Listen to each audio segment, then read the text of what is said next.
Assalamualaikum and greetings students. So this video is about your 10th chapter or the module 10 of your ENT300 on the organizational plan. In this particular video, I'm going to explain to you on how you're going to actually prepare your organizational plan, also known as your administrative plan for your ENT300 business plan assignment. Okay, in this particular chapter also, or this particular video, we're going to learn on the management aspect of a business, as well as what are the components or the topics that are included in the administrative plan. Okay, so first thing first, you need to know what is actually management. Okay, according to Mary Parker Follett in his in her what they call it definition. Okay, the management is actually the art of getting things done through other people. Okay, it is actually a process of planning all the resources efficiently, organize the resources effectively, and then you will start to do leading and also controlling of the resources. Okay, now what are the resources? Here we are considering all your capital, manpower, technology, as well as materials as your resources. Okay, there are actually 4 functions of management.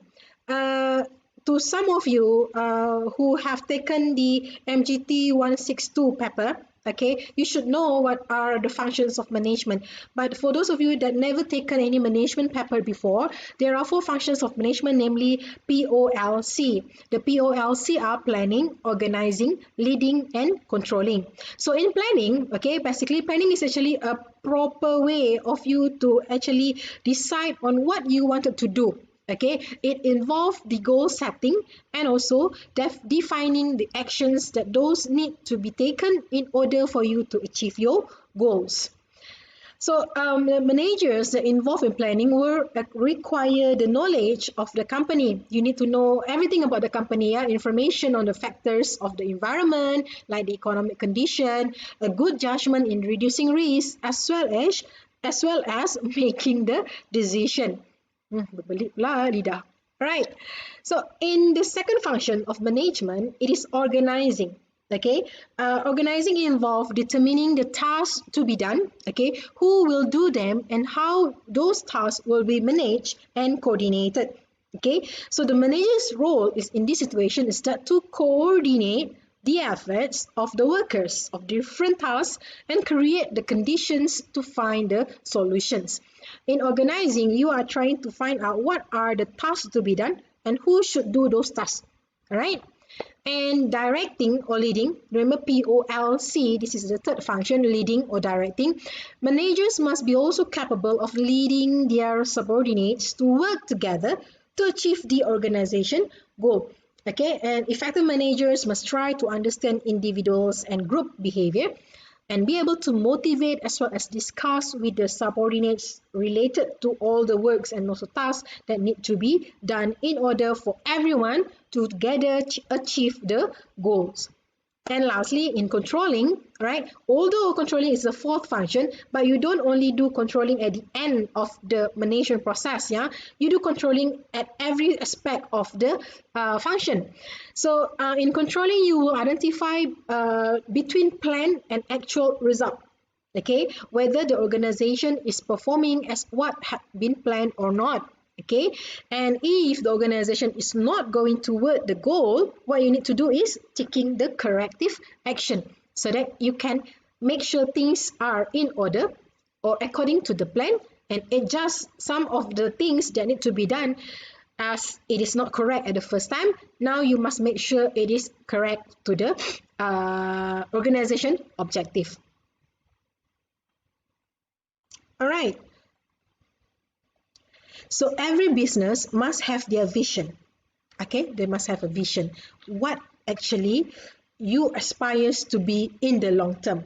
Okay, a vision statement is a description of the way in which the business wants to be perceived by others at the future date.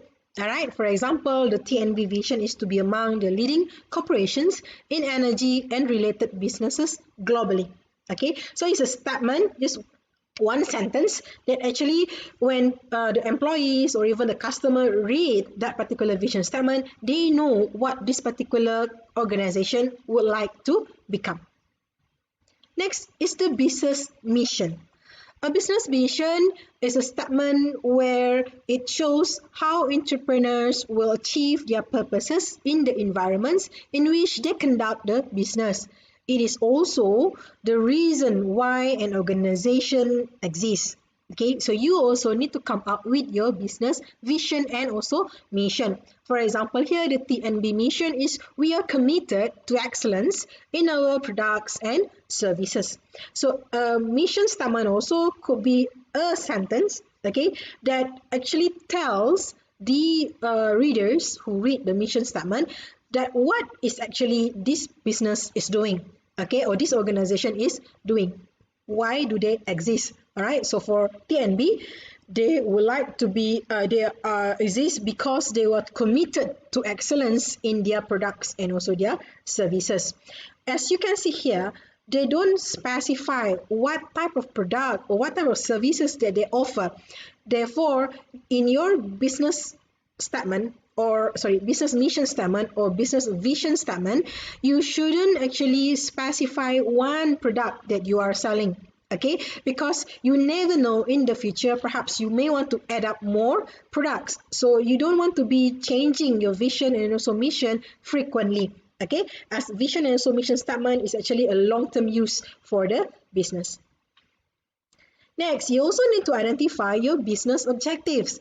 So it is actually the starting point in effective management, all right, where it defines as what does a business hopes and plan to achieve. In other words, right, goals are performance target, where goals differ from business to business depending on its purpose and mission.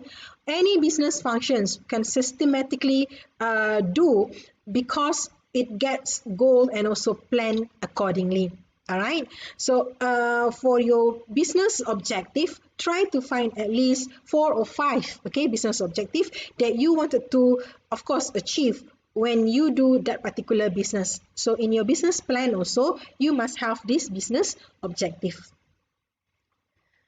As well as goals. Now, what are the difference between when I say objective and also the goals? Now, objective could be very what I call it, general, okay, it can be general, but goals, it has to be specific, okay, it shows what is your purpose, okay, provide direction and guidance for all the entrepreneurs, okay, can help the firms allocate the resources to define your corporate culture as well as to help entrepreneurs assess their business performance. So when you do your goal or you create your goal setting, you must make use of the SMART concept. What is SMART? SMART stands for specific, measurable, achievable, realistic, and has a time frame. So for a goal, like I told you, it has to be specific, unlike the objective could be quite broad or general, okay? But in terms of your goals, you must specify it. Like when you want to say, oh, in our organization for the first year, we would like, you see at the time frame, first year, we would like to achieve the sales of 30,000 ringgit Malaysia. Okay, specific, you want to have sales of 30,000, measurable, okay, achievable or not. When you set this particular goal, once you already do the first two business plan, plans, the marketing plan as well as your operation plan, okay, then you know whether that particular goal is actually achievable and realistic. Okay, you don't say that in the first year we would like to achieve 30 billion ringgit Malaysia. Is that realistic? What are you selling that you can actually achieve 30 billion per year? Okay, so make sure that when you set your goals, all right, it follows this particular SMART concept, right? Now, there are 3 types of goal basically. Okay, 3 types of goal: long-term, intermediate, and also short-term. Typically, long-term goals relate to the extended period of time, which is like 5 years or more, while intermediate are between 1 to 5 years. And short-term goals are set for perhaps 1 year and are developed to several different areas. So the short-term goal is important that you will be able to achieve your intermediate goal and also the long-term goal. All right. Next one, the organizational structure. Okay. I think if you are involved in your persatuan, right, or your club, right, you must have your organization structure, which depending on the types or the needs of the organization. Okay, so you should also have your own organizational structure for your business. All right, what you need is first you need to find out first the work needed to be done in the organization, and then you group the work or job into section, unit or department, and then you construct a diagrammatically true organizational chart. Okay, so basically the chart will show job position, the hierarchy, as well as the span of control. Job position like the manager, marketing manager, assistant marketing manager, sales executive, marketing executive, promoter, waiter, waitress, general worker, a driver. Those are job position. Okay, the hierarchy will show whether that particular person is in the top management, middle management, or the first line workers. Okay, and span of control shows that that particular workers reports to whom. Okay, who is the boss for that particular worker. Okay, and also shows the direction. That means as a manager, marketing manager, I will be responsible for the manager for the workers in my department. So it shows the control of that particular manager. All right. Okay, so for the there are actually many types of organizational structure. Yeah, for the purpose of ENT300 syllabus, we only learn about 6. All right, these 6 organizational structures are structure based on function, based on product, based on the client, based on number of workers, based on region, as well as based on shifts. So this is how the organization structure based on function will look like. It is actually based on the departments, yeah, or units in the organization. So typically you will have this as general manager or the CEO, okay, or the owner of the business like entrepreneur itself or the manager, okay, and then you will have for administrative, what are the managers that you have, who are the workers that you have, then you can put down here, okay. Let me put your counter, okay. Whoever below this particular administration function is workers who are actually under this one particular department or unit. Okay, same goes to marketing, operations, and also financial. Next, organizational structure based on product. Okay, so when you have so many products, okay, for example, here you have product X, Y, and Z.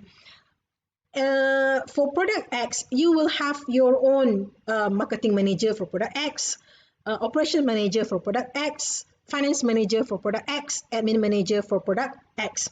And then for product Y, you have another marketing manager that will only in charge of product Y, another production manager or operations manager that will only in charge of product Y. Okay, and same goes to product Z. Next one, organizational structure based on client. Just like the organization structure based on the product just now, for a client, you will have different clients group, different managers. Okay, so for client 1 or customer 1, not only one person, yeah, perhaps in banks, for example, you might have a consumer banking or corporate banking kind of structure. So your client can be categorized as individuals, okay, so customer 1, or small medium enterprises, SMEs, in customer 2 or client number 2. The government also perhaps are your client or your customer, so this will be under customer 3. So you have your admin manager, marketing manager, operation manager, and also finance manager or workers in this particular client structure. Next one, you might also have an organization structure based on number of workers. Okay, number of workers meaning to say you have perhaps different managers or different supervisors that may supervise different number of workers that perform different types of work. Perhaps supervisor 1 has 20 workers. These 20 workers, perhaps because there are general workers that do simple works. All right, so that one supervisor can handle or can manage 20 workers. But for, let's say, supervisor 3 or manager number 3, he or she will only manage 7 workers, where these 7 workers perhaps are doing critical jobs, all right, or a very complicated kind of work that requires like personalized or very attentive supervision. Okay, so that will be based on number of workers. Next one is based on region. Okay, region is basically based on location. Yeah, like in Malaysia, we have perhaps northern region that consists of what country in the north? Perlis, Kedah, Penang. Okay, and then perhaps in the central region, perhaps you have in Selangor area, Negeri Sembilan, Putrajaya, KL and Putrajaya and so on. Okay, the southern region, then perhaps you may have those people in the those countries, those states in the southern, Johor, okay, Melaka and so on, and also eastern region, perhaps those in Sabah and Sarawak in the east. Okay, maybe you can add another one is East West Malaysia. East West Malaysia includes those Kelantan, Terengganu, yeah. So that is based on region. So each region has their own manager. Marketing manager for North region, marketing manager for Central region that will only manage whatever in the Central region. Okay, marketing manager in the Southern region, and then also at Eastern region. Then you also have a production manager or operation manager for the Northern region that will only responsible or manage the production in the Northern region. Okay, another production manager in the Southern region and so on. All right, so that is based on region. Right, and lastly, the organization structure based on shift. Shift for those organization or companies that have shifts, all right, they normally will divide their shift into 3: the morning shift, noon, and also the midnight, perhaps. Okay, in factory, for example, they have the midnight shift. So the managers can be divided, or the structure itself can be divided based on the working shift hours, right? Like the morning shift, you have a different manager. Noon shift, you have different manager and also workers, as well as the midnight shift, different manager and different workers. All right. So for your business plan, you also need to find out which organizational structure that best suits your business, which I highly recommend you to use based on function. Okay. But if let's say you can justify to me, because we have so many products, we want to use this structure based on product, or you say we have many types of clients, or we have perhaps many places, so we will actually employ managers and also workers based on region. So you may justify that. All right. Next one, this is really, really important, whereby these are the steps that you need to do in order to prepare your organization plan or your administrative plan. Okay, what you need are these 7 items. Okay, 7 items. First, you have introduction to organization. Second is the organization chart. Next, administrative personnel. After that, you also need to have the schedule of tasks and responsibilities, schedule of remuneration, office equipments and supplies, as well as the administration budget. So let's look at the first one, introduction to the organization. Okay. So for the introduction, you will state your vision, mission, objective, okay, and also the goals, right? Remember to use the SMART concept for your goals, yeah? And also include, again, the business address, location type, the type of building and infrastructure that you have. Basically, this is just an, let's say, one page, showing that a summary of your organization. Like if you go to websites, right, of a corporate website or a business's website, you go to About Us, okay, About Us. So you read about us, about the organization. So that is how you should actually also introduce your business in your introduction to the organization. Okay.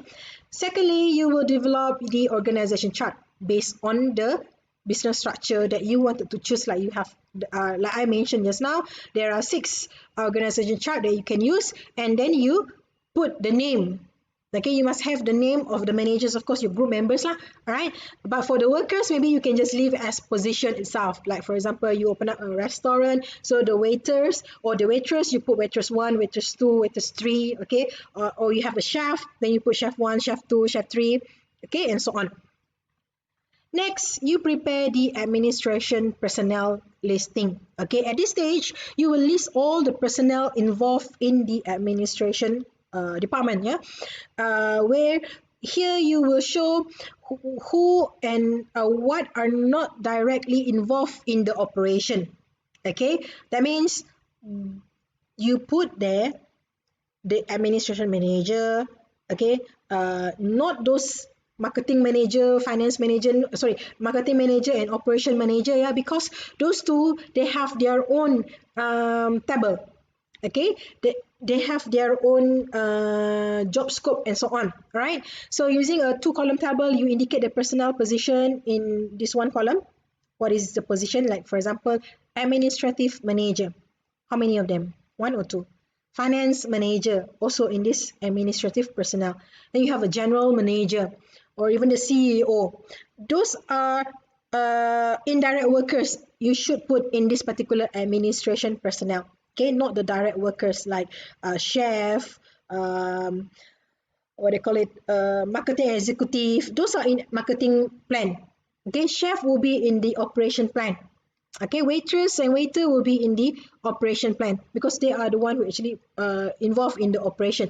In administration personnel, these are in the office itself, only office. Okay, you understand office, not the whole shop. All right. So in the office, normally you have the admin manager, the finance manager, as well as the general manager. Okay. Next one, you develop their schedule of tasks and responsibility. Okay, we will put the position, the same position like the one you have here, right? And then you put it here, but you will determine or you will describe what are their tasks and responsibilities. Okay, like for example, number one here, you have the admin manager. What will be the task and responsibility of admin manager? To make sure that the workers come to work according to time. Admin manager normally manage or human resources, yeah, HR aspect, okay, the HR or the human resources aspect of the business, right? So you put it making let's say there are workers that applying for leave, for example. So you also manage the workers' leaves and also holidays, kind of thing.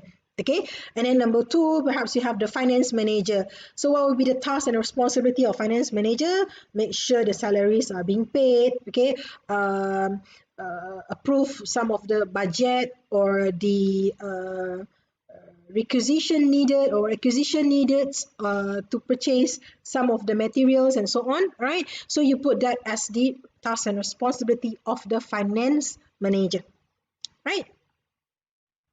Next, you will develop the schedule of remuneration.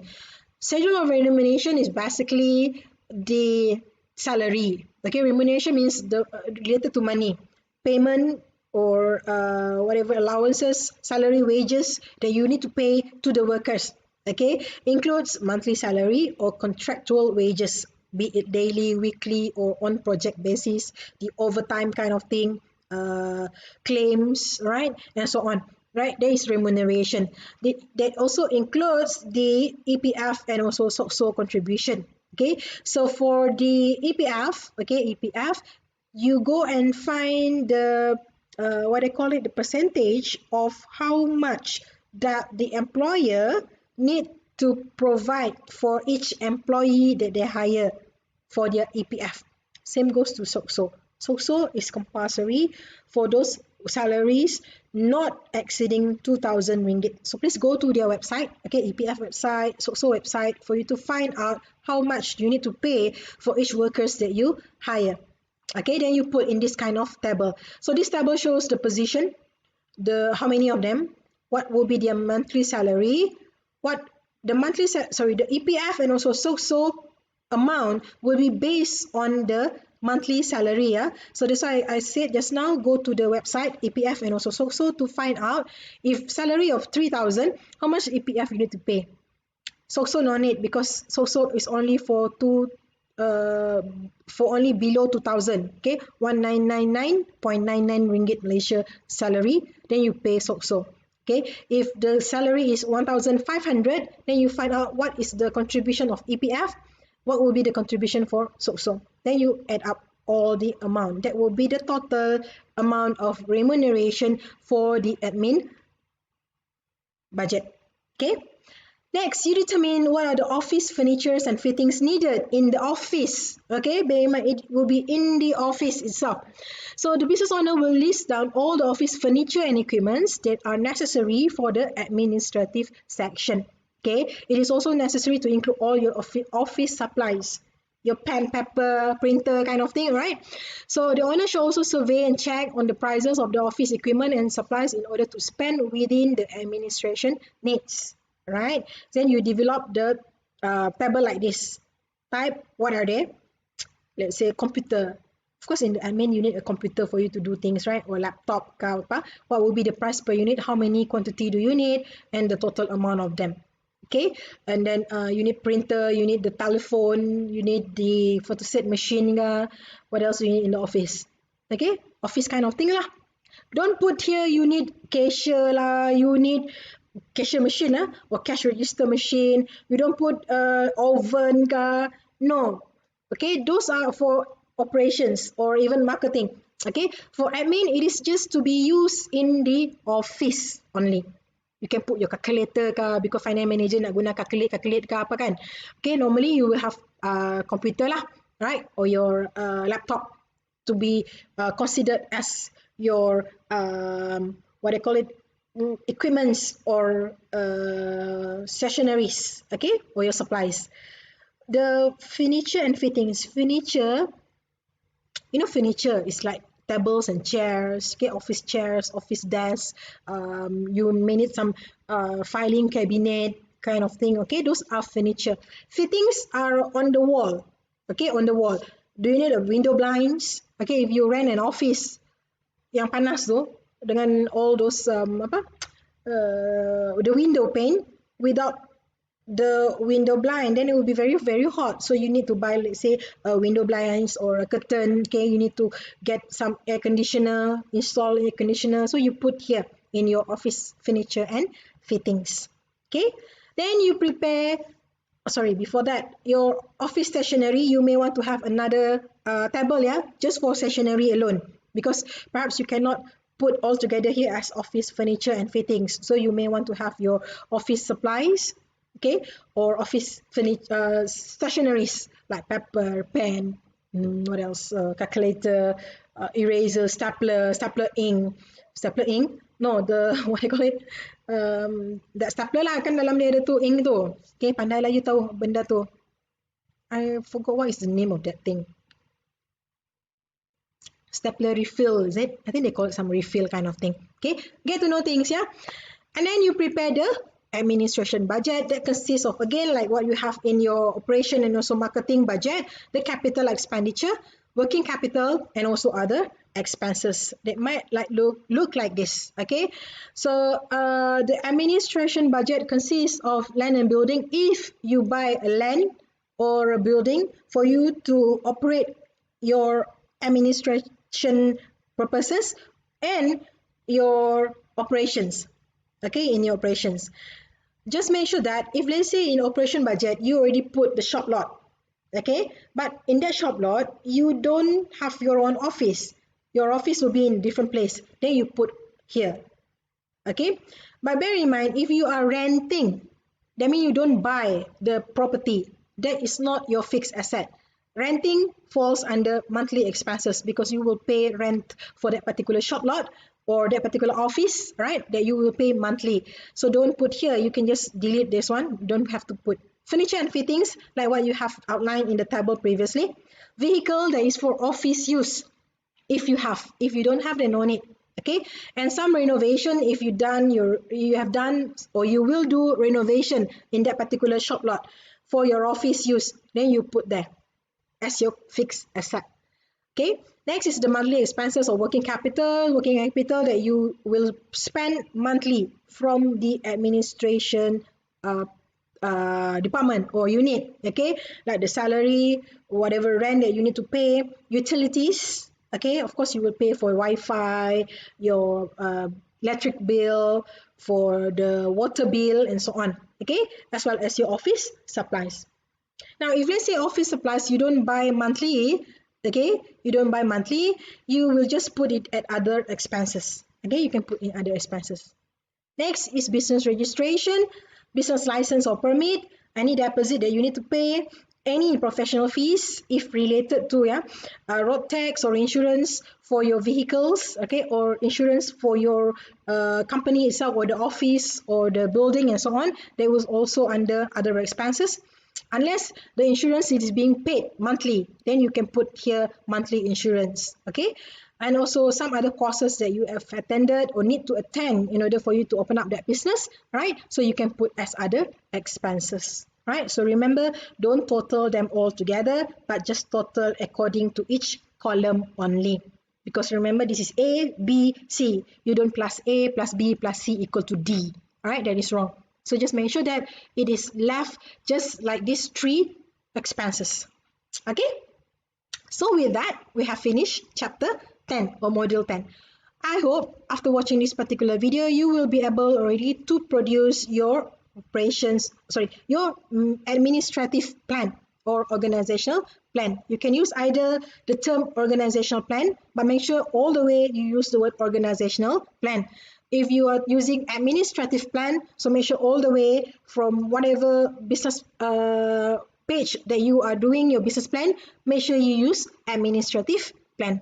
All right. So if you have any questions, do ask me in our group chat. Okay. Thank you guys. Bye bye.